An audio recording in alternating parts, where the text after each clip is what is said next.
Are you serious? Are you serious? My wife Heidi has just written a brand new blog today, and you can find it at www.heidibegley.blogspot.com. I'd encourage you to read it today. Well, you might want to get a box of tissues because it's filled with emotional issues. She writes powerful blogs, and I think at times I admire the fact that she can reach deep into the heart and the soul of humanity and touch spots of softness that we all need to have. Well, she's written one called Pastor Lee's Life-Giving Dropbox. As America has come face to face with their brutal reality of the horrors of abortion, a pastor in Seoul, South Korea, is changing his city's atrocities one little life at a time.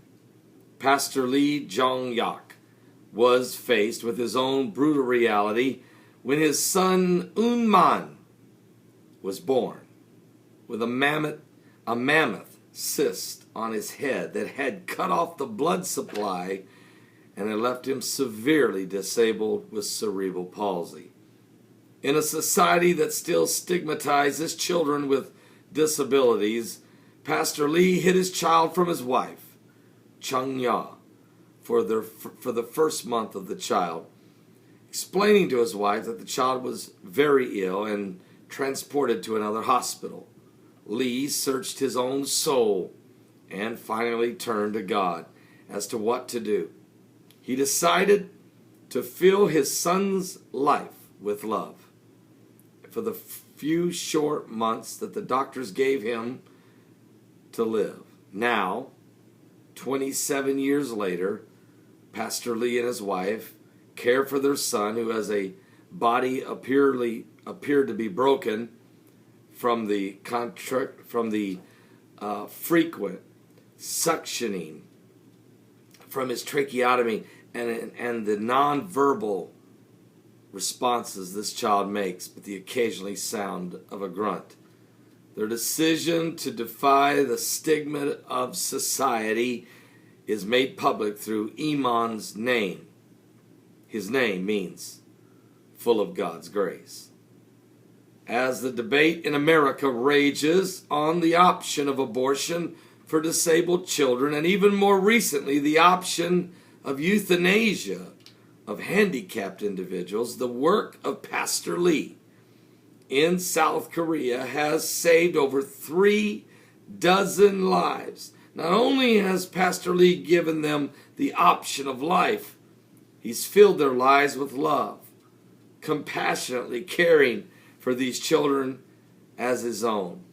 Sarah Palin was called selfish and criticized for her choice to give life filled with love to her son Trig, who was born with Down syndrome. Sarah Palin tells how she called out to God during her pregnancy to prepare her heart for what was to come. Now, she proudly proclaims, God knew what he was doing when he blessed her with Trig.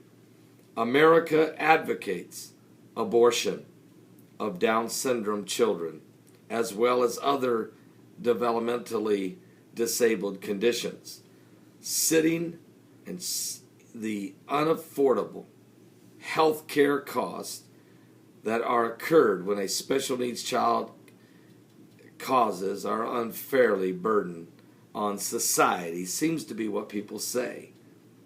But Pastor Lee's lessons on the burden of love on society by a simple solution.